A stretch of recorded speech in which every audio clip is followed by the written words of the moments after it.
Hello friends, ഋതു small kitchen വേൾഡിലേക്ക് എല്ലാവർക്കും സ്വാഗതം. എന്തൊക്കെയുണ്ട് വിശേഷങ്ങൾ? എല്ലാവർക്കും സുഖമാണോ? എല്ലായിടം മഴയൊക്കെ തുടങ്ങിയോ? എല്ലാവരും എൻ്റെ വീഡിയോസൊക്കെ കാണാറുണ്ട്. കണ്ടിട്ട് നിങ്ങളുടെ അഭിപ്രായം കമൻറ്റ് ബോക്സിൽ രേഖപ്പെടുത്തണം. ഇഷ്ടപ്പെട്ടാൽ ലൈക്ക് ചെയ്യുകയും നിങ്ങളുടെ ബന്ധുക്കൾക്കും സുഹൃത്തുക്കൾക്കും ഒക്കെ ഒന്ന് ഷെയർ ചെയ്തുകൊണ്ട് തന്നെ സപ്പോർട്ട് ചെയ്യണേ. സബ്സ്ക്രൈബ് ചെയ്തിട്ടില്ലാത്തവർ ഒന്ന് സബ്സ്ക്രൈബ് ചെയ്യുകയും സബ്സ്ക്രൈബിൻ്റെ തൊട്ടടുത്ത് കാരണം ബെൽബട്ടൺ അമർത്തി ഓൾ എന്ന ഓപ്ഷൻ കൂടെ പ്രസ് ചെയ്യണം. അപ്പോൾ ഞാൻ പുതുതായിട്ടിടുന്ന വീഡിയോസിൻ്റെ നോട്ടിഫിക്കേഷൻ ഉടൻ തന്നെ നിങ്ങൾക്ക് ലഭിക്കുകയും പഴയ വീഡിയോസ് എല്ലാം കാണുകയും ചെയ്യാം. ഇനി നമുക്ക് വീഡിയോയിലേക്ക് പോകാം. ഞാൻ ഇന്നൊരു അടിപൊളി ഞണ്ട് കറിയുടെ റെസിപ്പിയായിട്ടാണ് എത്തിയിരിക്കുന്നത്. ഞണ്ട് കറി വെക്കാൻ മിക്ക ആളുകൾക്കും അറിയാമെങ്കിലും ഈ രീതിയുടെ എല്ലാവരും ഒന്ന് ട്രൈ ചെയ്ത് നോക്കണം. അതിനായിട്ട് വേണ്ട ഞാൻ ഒരു 1/2 കിലോ ഞണ്ടാണിത്. നമുക്കൊന്ന് കഴുകി വൃത്തിയാക്കിക്കൊണ്ട് വരാം. ഇനി അതിന് ശേഷം കാണാം. ഞണ്ട് കഴുകി വൃത്തിയാക്കി കൊണ്ടുവന്നിട്ടുണ്ട്. ഇനി ഇതിന്റെ ഈ വലിയ കാല്, ഇതാണ് ഇതിന്റെ വലിയ കാല്. അത് നിർത്തിയിട്ട് ബാക്കി ചെറിയ കാലെല്ലാം ചെറിയ ഞണ്ടായിട്ട് നമുക്ക് ആ ചെറിയ കാലെല്ലാം അങ്ങ് മാറ്റാം. ഇനി അതിന് ശേഷം കാണാം. അപ്പൊ ഞണ്ടിന്റെ ചെറിയ കാലെല്ലാം നമ്മൾ അടത്തി കളഞ്ഞ് ഇനി ഇത് പൊളിക്കാൻ തുടങ്ങുകയാണ്. അതിനായിട്ട് വേണ്ട നമ്മൾ ഈ വലിയ കാല് അടത്തി എടുക്കുന്നുണ്ട്. അത് നമുക്കങ്ങ് അടത്തി മാറ്റി വെക്കാം. അതിരുന്നാലും കുഴപ്പമില്ല, മാറ്റി വെക്കാം. ഇനി വേണ്ട ഇതിന്റെ ഇവിടെ നിന്നാണ് നമ്മൾ പൊളിക്കുന്നത്. കണ്ടോ?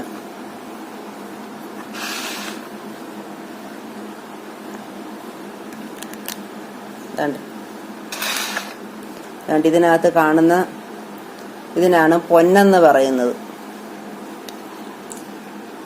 ഈ ചുവന്നിരിക്കുന്നത് പൊന്നാണ്. അത് നമുക്ക് കറി വെക്കാൻ നല്ലതാണ്. അത് നമുക്ക് കറിക്കകത്ത് എടുക്കാം. ഇത് നമ്മൾ ഒന്നുകൂടെ കഴുകുന്നുണ്ട്. കാരണം ഇത് ചെളിക്കകത്ത് ഇരിക്കുന്ന സാധനമായി. ഞണ്ട് ചെളിയിലും മണ്ണിലും ഒക്കെ. ഞാനിത് 4-5 വെള്ളം കഴിയുമെങ്കിലും നമ്മളിത് പൊളിച്ചിട്ട് ഒന്നുകൂടെ ഒന്ന് കഴുകുന്നുണ്ട്. ഇനി നമുക്കിത് മാറ്റി വെക്കാം.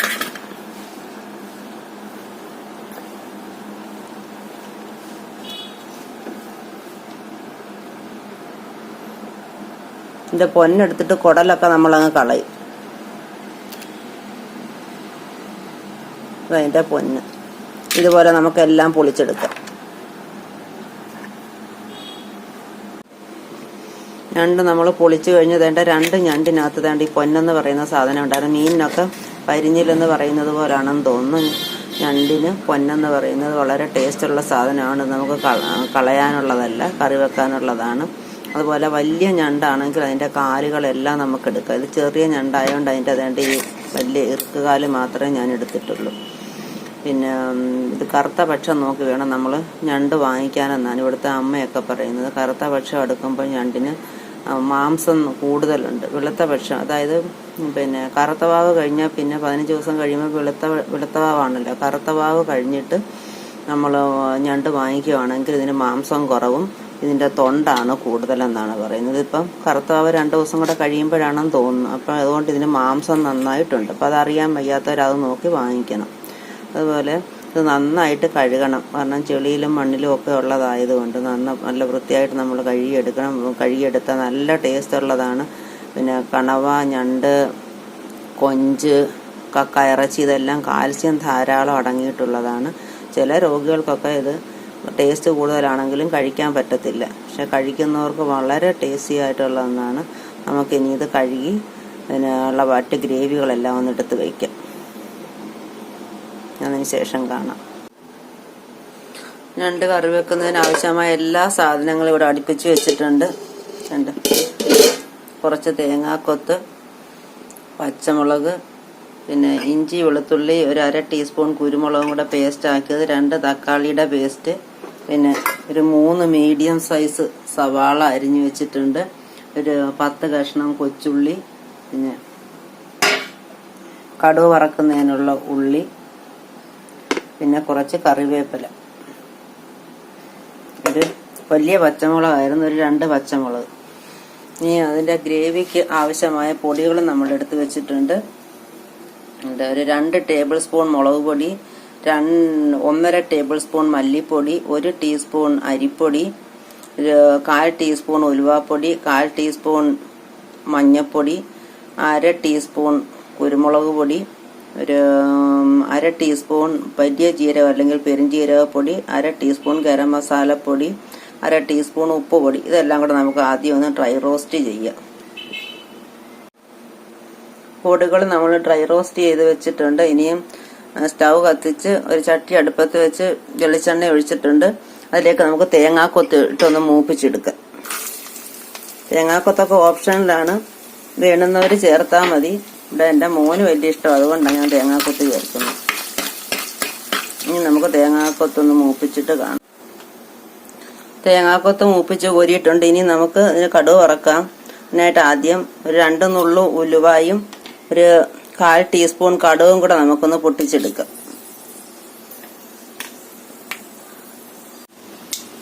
കടുക് പൊട്ടിക്കഴിഞ്ഞ് അതിലേക്ക് നമുക്ക് പച്ചമുളകും കറിവേപ്പിലയും ഇട്ട് കൊടുക്കാം.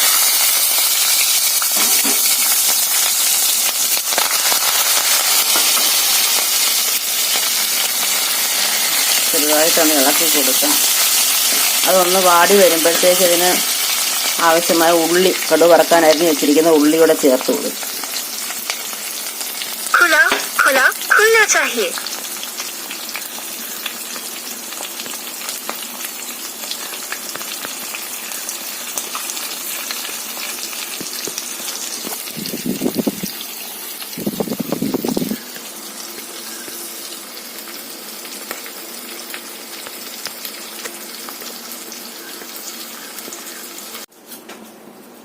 കടുക് വറുത്തത് നമ്മൾ കോരി മാറ്റി വെച്ച് ഇനി അതിലേക്ക് ഇഞ്ചി, വെളുത്തുള്ളി, കുരുമുളകിൻ്റെ പേസ്റ്റ് ഇട്ട് കൊടുക്കാം.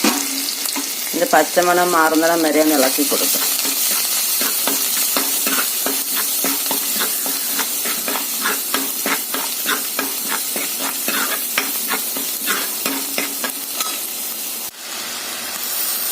ഇഞ്ചി, വെളുത്തുള്ളി, കുരുമുളക് പേസ്റ്റിൻ്റെ പച്ചമണം മാറി വന്നപ്പോൾ നമ്മൾ അരിഞ്ഞു വെച്ചിരുന്ന സവാളയും കൊച്ചുള്ളിയും ചേർത്ത് കൊടുത്തു. സവാളയും കൊച്ചുള്ളിയും പെട്ടെന്ന് വഴണ്ട് കിട്ടുന്നതിന് വേണ്ടി ഒരു 1/4 ടീസ്പൂൺ ഉപ്പ് കൂടെ ചേർത്ത് കൊടുത്തിട്ടുണ്ട്. സവാളയും കൊച്ചുള്ളിയും വഴണ്ട് വന്നിട്ടുണ്ട്. നമുക്കതിലേക്ക് അരച്ച് വെച്ചിരിക്കുന്ന തക്കാളിയുടെ പേസ്റ്റ് കൂടി ചേർത്ത് കൊടുക്കാം. നന്നായിട്ട് ഇളക്കി കൊടുക്കാം അതിൻ്റെ പച്ചമണം മാറുന്നിടം വരെ. ഗ്രേവിയുടെ പച്ചമണം മാറിയിട്ടുണ്ട്. നമുക്കതിലേക്ക് ഡ്രൈ റോസ്റ്റ് ചെയ്ത് വെച്ചിരിക്കുന്ന പൊടികളൂടെ ചേർത്ത് കൊടുക്കാം. ഇനി നന്നായിട്ട് ഇളക്കി കൊടുക്കാം. ഇനി നമുക്കിതിലേക്ക് വൃത്തിയാക്കി വെച്ചിരിക്കുന്ന ഞണ്ട് പറക്കി വെച്ച് കൊടുക്കാം.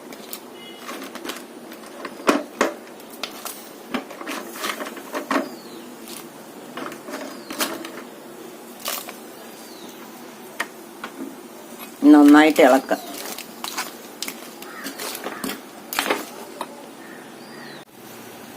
ഇനി നമുക്കിതിലേക്ക് ഗ്രേവിക്ക് ആവശ്യമായ ചൂടുവെള്ളം, പച്ചവെള്ളം ഒഴിച്ചു കൊടുക്കരുത്.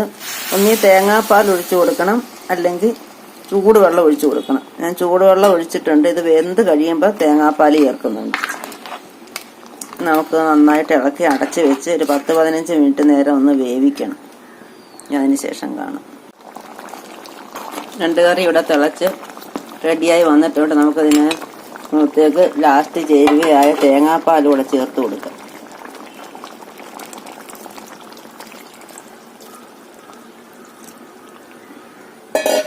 ഇനി നന്നായിട്ട് ഇളക്കി കൊടുക്കും.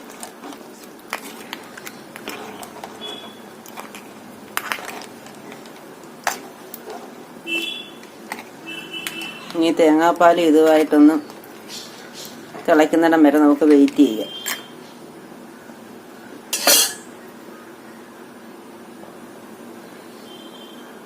തിളച്ച് കഴിയുമ്പോൾ ഇതിനകത്തേക്ക് നമ്മൾ കടുക് വറുത്ത് വെച്ചിരിക്കുന്ന കറിവേപ്പിലയും മറ്റ് സാധനങ്ങളും ഈ തേങ്ങാക്കൊത്തും കൂടെ ചേർത്ത് കൊടുക്കും. ഇനി അതിന് ശേഷം കാണാം. തിളച്ചപ്പോൾ നമ്മൾ ഇതിനകത്തേക്ക് ഒരല്പം പച്ച വെളിച്ചെണ്ണയും കൂടെ ചേർത്ത് കൊടുക്കുന്നുണ്ട്.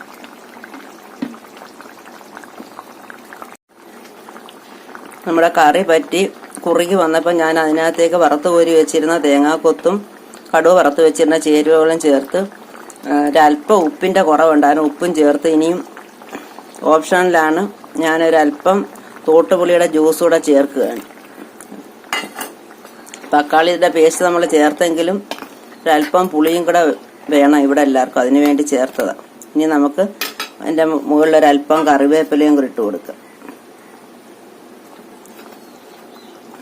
ഇത് തിളയ്ക്കുമ്പോൾ തിളച്ച് ഇതിൻ്റെ ടേസ്റ്റ് ഇതിൻ്റെ ടേസ്റ്റ് ഒന്ന് നോക്കി. ഗ്രേവി ഉപ്പും പുളിയും മസാലയും എല്ലാം എങ്ങനെ ഉണ്ടെന്ന് പറയണം.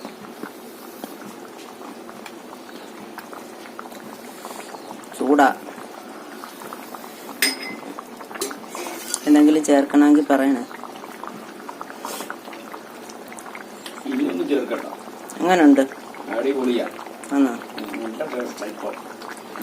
അപ്പൊ എല്ലാരും ഈ രീതി ഒന്ന് ട്രൈ ചെയ്യുകയും ഇഷ്ടപ്പെട്ടാൽ ലൈക്ക് ചെയ്യുകയും ഷെയർ ചെയ്യുകയും ചെയ്യണേ. ഇതുപോലെ മറ്റൊരു വീഡിയോ ആയിട്ട് ഉടൻ തന്നെ കാണാം. Thank you.